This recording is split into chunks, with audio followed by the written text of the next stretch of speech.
secara prinsip memang hukum hutang piutang tadi boleh. Tapi kan kemudian kalau kemudian orang dibiasakan hutang, ini kan dalam agama kita nggak bagus. Nah bisa itu jangan hutang gitu loh. Kalau bisa.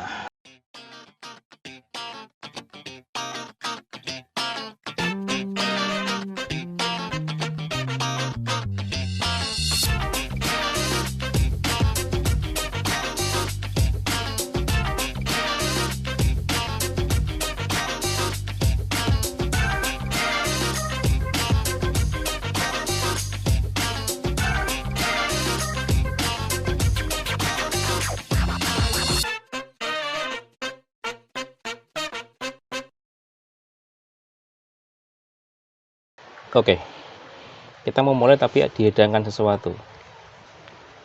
Dapur Winda. Enak loh. Ya, cek. Tuh. Kita mau bahas kue. Enggak ya, kita bahas yang lain. Jadi, kemarin ada bisik-bisik soal hutang. Ternyata, Gitu. ternyata di masyarakat umum kita ada fenomena yang menarik. Cuma sebelum kita buka dulu ya. Assalamualaikum warahmatullahi wabarakatuh. Waalaikumsalam. Ya, kita sekarang masih menikmati aroma belerang di Wai Belerang, yang mana ini tempat Sanggar Kopi TV bermula, ya kan? Jadi langsung diberikan suntikan belerang dan awet nom.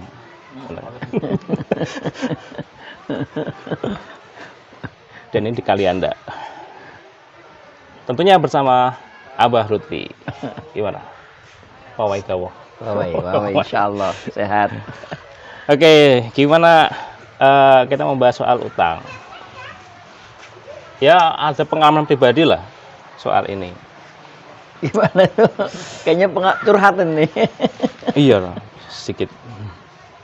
Jadi ada sejarah di masyarakat tuh banyak juga sebenarnya fakta. Orang yang berutang, orang yang utang, ketika ditagih malah marah-marah. Lebih galak daripada yang seharusnya nagih. Itu gimana? Sejarahnya seperti apa? Itu apa ada? Apa ini? Penyakit apa ini di masyarakat seperti itu? Kita mau bahas itu. Kira-kira gimana? Apakah itu memang efek dari apa? Atau memang tabiat orang seperti itu? Gimana, Ustaz? Mungkin kita cerita tentang utang dulu lah ya, sebelum yang galak-galak. Oke, utang. Ini musim pandemi kayak banyak utang ini. Ini curhatan antum ini kayaknya mendalam ini. Dikit lah. Oke. Ditemani dengan degan. Jadi sobat-sobat secangkir TV, secangkir kopi TV. Ini Bang Destur ini pengen bincang-bincang tentang hutang ini. Sebenarnya di dalam agama kita, utang itu hukumnya boleh. Mubah sebenarnya. Boleh ya, boleh. Berhutang itu nggak masalah. Ya, memiliki hutang itu sesuatu yang boleh ya, berhutang ya. Kemudian kalau yang punya uang, nah ini berpahala kalau memberi hutang. Tuh, diulangi kan? Yang berhutang itu hukumnya boleh. Ya, yang kedua ini. Yang memberi hutang itu mendapatkan pahala. Itu pahala tuh. Kenapa coba? Berarti. Kenapa? Nah, bisa jelaskan. Kalau memberi hutang itu sama artinya memberi pertolongan. Karena orang yang berhutang itu kebanyakan memang sedang membutuhkan. Sedang membutuhkan. Nah ini yang memang harus dipahami oleh masyarakat bahwa utang itu akad emergensi. Jangan akad kebiasaan. Jadi hobi hutang tidak boleh tuh. Penyakit itu. Nah kalau yang hobi hutang itu tentu nggak bagus ya. Jadi hutang itu boleh karena sebagai emergency exit ya, jalan keluar emergency. Nah tapi kalau hutang sudah menjadi kebiasaan, ini yang perlu diluruskan ini. Gitu. Catat tuh. Boleh Tapi nggak boleh jadi kebiasaan. nggak boleh jadi kebiasaan. Karena nanti hutang itu berat, Mas. Kalau Nabi Shallallahu Alaihi Wasallam itu kalau beliau mau menyolatkan orang, Nah, tanya dulu. menyolatkan mati nih, Ah, ditanya dulu, masih ninggalin utang nggak ini? berat juga. Berat, makanya jangan main-main sama hutang. Ah, Jadi yang hutang itu pada dasarnya boleh, tapi jangan dipakai main-main. kayak sampai setelah meninggal pun ada wasiat untuk kalau ada yang berutang silakan Ngubungin keluarga. hubungi, ya, ada sangkut pautan utang. Saya ingat kisahnya Umar bin Khattab nih. Nah, Umar bin Khattab itu pernah suatu saat pengen hutang. oh iya ada kisahnya itu. Pengen hutang, Hmm, datang ke Baitul kalau Mal. kalau sekarang mungkin perbendaharaan negara ya. Karena Menteri seorang Keuangan. pejabat. Menteri Keuangan. Beliau pejabat kan, khalifah ya kan. Datang ke bendaharanya mau ngutang. Hmm. Nah, ditanya sama pegawainya itu, nanti mengembalikannya kapan, wahai Amirul Mukminin? Hmm. Beliau bilang tuh, nanti nunggu gajian. Nah, Nunggu gajian. terus gimana tuh? Nah, pegawainya ini nanya nih, memang Umar yakin umurnya nyampe Berarti waktu pertanyaan gajian. langsung. Nah, beliau langsung terperanjat tuh. Kaget Pak, juga. gitu, ya. Memang yakin Umar sampai waktu gajian gitu. Itu gajian bulanan juga ini. Ya kan bulanan gajian. Tapi Nah. pertanyaan menohok juga ya. Nah, jadi karena pertanyaan itu akhirnya Umar mengurungkan Niat hutangnya. itu. Karena masih bisa di cancel, maka beliau cancel. Tapi pada prinsipnya bukan masalah mengcancelnya itu. Orang yang berhutang itu harus hati-hati. Hmm. Kemudian berhutang itu pun juga harus Jadi perkirakan diestimasi lah ya. iya, Kira-kira bakal mampu bayar apa bayar. enggak, gitu. Jadi memang emergency jangan jadi kebiasaan lah gitu, nggak bagus. Nah, di dalam Islam itu memang ada beberapa adab Adab hutang piutang, baik yang minta utangnya atau yang memberi utang. hutang. Nah, Jadi kalau yang nah sekarang, tapi ini bersambung nih ya, karena ini hutang itu kan ada yang meminta, ada yang menerima kan gitu. Bagi orang yang punya duit nih, kalau memang saudaranya itu datang dengan kebutuhan yang mendesak, tidak bisa dipenuhi kecuali dengan hutang itu, maka seharusnya atau sunnahnya itu dia tolong. kan dapat pahala tadi. Ya, dapat pahala. Jadi kalau ada yang datang ke rumah Mas Direktur, saya ini butuh ini, gimana? Tolong saya dong. Tapi kalau ada tak kasih. Nah, gitu. Kalau ada, kalau nggak ada ya sama-sama utang. Kalau ada berarti dikasih, karena Sunnahnya lebih baik untuk dikasih. Karena apa? Berarti kita mendapat pahala apa? saling membantu Menolong dalam orang yang tadi kesusahan. kesusahan. Nah, itu yang pertama. Yang kedua, ini bagi yang berhutang nih.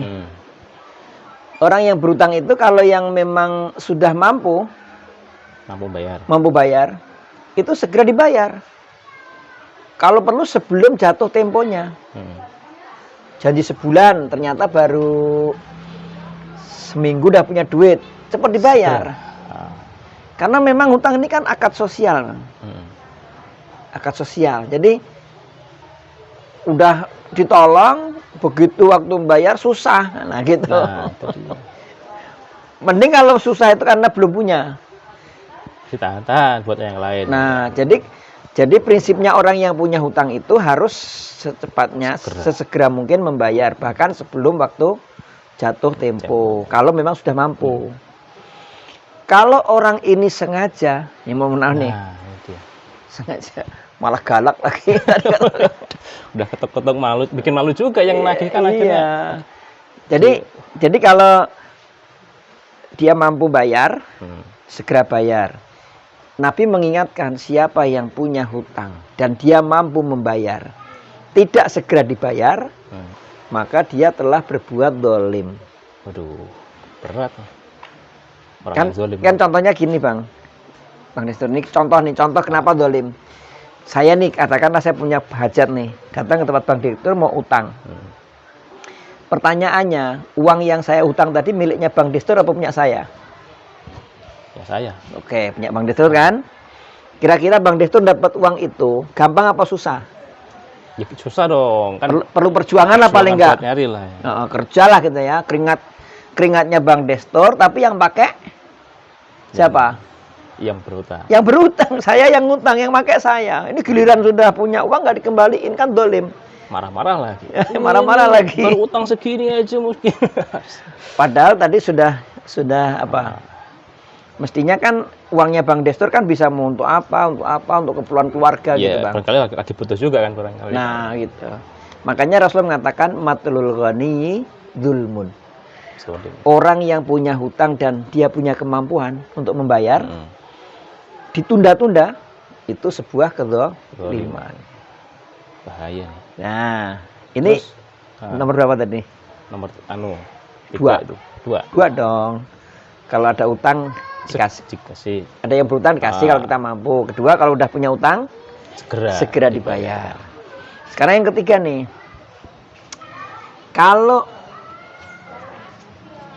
yang dihutangi nih, tadi Bang Destur loh, yang dihutangi itu juga punya kewajiban. Kewajibannya menagih. Nah, menagih itu wajib berarti. Iya dong, kewajiban. Menagih itu wajib. Jadi kalau ada teman Anda yang nagih utang, marah-marahin, berarti balik lagi ke pasal kedua tadi itu. Zolim.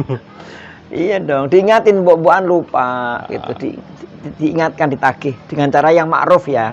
Jangan bawa juga ajudan.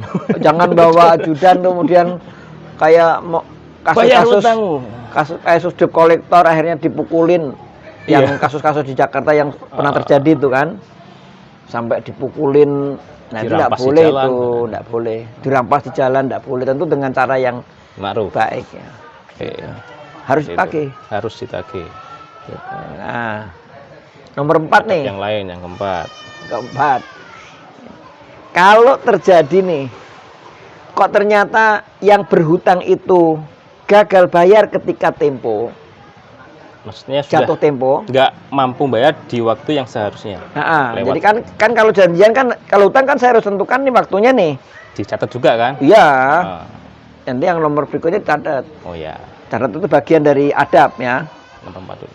Tapi nanti yang nyatet. Nomor 4 dulu. Jadi nomor 4 itu kalau Bang Destur, saya punya hutang dengan Bang Destur, jatuh tempo, dan saya belum bisa bayar, maka saya mengajukan perpanjangan waktu. Dan itu boleh. Ya mengajukan. Ya karena kita memang betul-betul belum mampu nih Bang Destur. Memperbarui akad. Ya minta tambahan waktu lah. Itu memang seyogianya seharusnya atau sunnahnya Bang Destur memberikan perpanjangan waktu. Gitu. Kalau minta diperpanjang. Berarti memang harus baik-baik. Jangan ketika diminta memang jatuh temponya itu, ya memang harus ngomong baik-baik. Kalau memang belum mampu ya diberikan tenggang waktu yang semestinya kan. Jangan di waktunya jatuh tempo malah ngilang. Nah, ini menyakitkan ini. Iya, datengin suwung rupanya. Nggak boleh ya, datengin temuin aja. Kalau memang belum bisa katakan yang sejujurnya. Dan kalau memang sudah mampu jangan pakai ditunda. Itu yang penting itu. Hutang-hutang kan begitu. Kan awalnya kan orang hutang itu baik-baik, maka diselesaikan juga baik-baik. Itu. Adab yang keempat. Nah, yang kelima nih. Kelima itu dicatat tadi. Dicatat. Itu poinnya apa aja? Dicatat. Ya total pinjamannya, terus waktu pengembaliannya. Kalau perlu nanti adab yang berikutnya, kalau perlu diberi jaminan. Nah, jaminan itu gimana? Nanti dulu, belum baru nyatet. Oke. Nanti. Buru-buru. Slow ya. Tadi catat dulu. Total uangnya, waktunya, terus jaminan. Ya, nanti disebutkan ada jaminannya apa gitu kan. Kalau utang-utang gede ya, kalau utang cuman kecil ya enggak perlulah. Tapi harus catat ini. Nah, untuk apa catat ini? Ya untuk bukti, untuk saling percaya.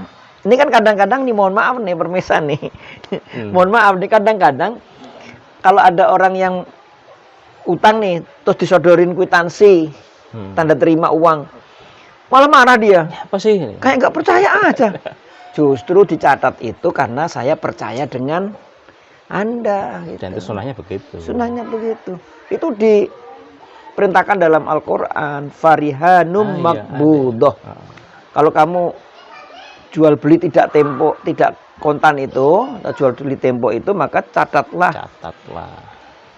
Ila ajalim musamma faktubuhu farihanum makbudoh. Dan berikanlah jaminan yang bisa dipegang. Gitu. Jadi catat. Jadi bukti nyatat itu bukti bahwa si pemilik uang percaya sama Anda gitu. Perlu saksi nggak? Ya kalau jumlahnya yang kecil itu para ulama berbeda pendapat ya. Tapi kalau jumlah yang besar seharusnya pakai saksi. Saksi pakai materai. Kalau di Indonesia biasanya kalau hutang piutang dalam jumlah yang besar itu malah ke notaris. Gitu tercatat resmi. Tapi kalau yang kecil-kecil utang sekaro kanca dhewe, 1 juta, misalnya masuk mau ke notaris, bayar notarisnya udah berapa. Jadi nggak sesuai. Tapi prinsipnya tadi dicatat. Gitu. Terus nomor berapa? 6. Nomor 6-nya itu berarti harus ada, sebaiknya ada jaminan. Nah, ini bab jaminannya. Nah, jaminan ini tentu yang sesuai ya, bukan hutang-hutang yang emergensi kecil ya. Kalau yang gede lah, kadang-kadang kan mungkin ada yang misalnya nih ada orang tadinya misal dia kaya tadinya, tapi kebetulan kondisi sulit, butuh biaya besar untuk pengobatan keluarganya, misalnya nih hitungannya puluhan juta misalnya, ya sebaiknya diberikan jaminan gitu. Ini Pak, surat tanah saya pegang supaya Bapak percaya bahwa saya akan sungguh-sungguh bayar. Nah, jaminan dalam Islam itu bukan kayak barang sitaan, tapi lebih pada penguatan bahwa hutang itu akan bertanggung jawab dibayar. Poinnya itu. Iya. Pada itu. Jangan, Rasulullah melarang, misalnya gini, saya hutang dengan Bank Destor, saya kasih tanah ke Bank Destor, surat tanah nih, saya gagal bayar nih, itu Bank Destor nggak boleh langsung mengambil alih barang saya. Banyak kan gitu di masyarakat Mas. Itu nggak boleh. Gadai, sistem gadai ya istilahnya. Nggak boleh. Kenapa? Nanti perjual beli saya dengan Bank Destor menjadi nggak sehat. Akadnya jadi nggak sehat tadi. Nggak sehat. Kan kalau saya udah hutang nih sama Bank Destor, Bank Destor bilang berapa Pak Lutfi harganya? Udah saya bilang murah gitu. Saya kan nggak enak mau bilang enggak. Wong sudah diutangin kan, udah punya utang sama Bank Destor udah berbulan-bulan mungkin bertahun-tahun. Akhirnya tanah yang misalnya saya bisa jual harga 100 juta misalnya, tapi karena saya merasa nggak enak, ya udah berapa aja lah, ikut aja lah. Ini udah yang punya duit main-main juga itu, dijatuhin sekalian. Nah, zolim juga tuh. Zolim, nggak boleh. Gitu. Ini harus dicatat. Dan harus kalau memiliki jaminan diberikan jaminan. Udah 6 tuh. Dan apalagi nih? Apalagi yang saya dileng-eleng banyak nih. Minum dulu tak? Oh iya. Ini degan spesial ini. Ini bukan secangkir kopi tapi sebuah degan. Sebuah. Secawan. Masya Allah. Gitu Bang. Soal utang ini di masyarakat kita masih kan ya, cukup sensitif sih. Nah, saya memang ada kadang-kadang ditanya orang, Ustadz gimana kalau dalam utang piutang yang katakanlah kaitannya dengan perbankan dan segala macam. Nah, memang agak sulit sih ya.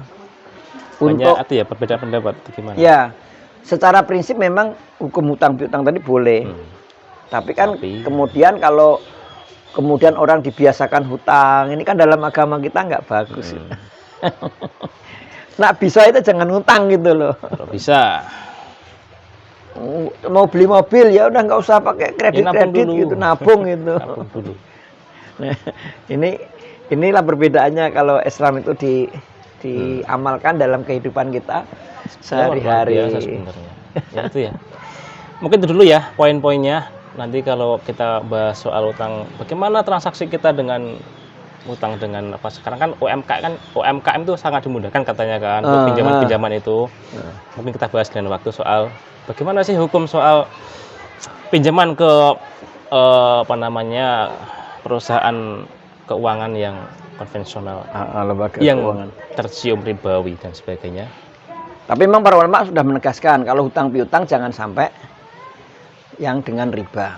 Oke, kita bahas lebih spesifik di Bab lain waktu riba aja, ya. kepanjang Insya ya. Allah, insya Allah. Oke, gitu aja. Terima kasih.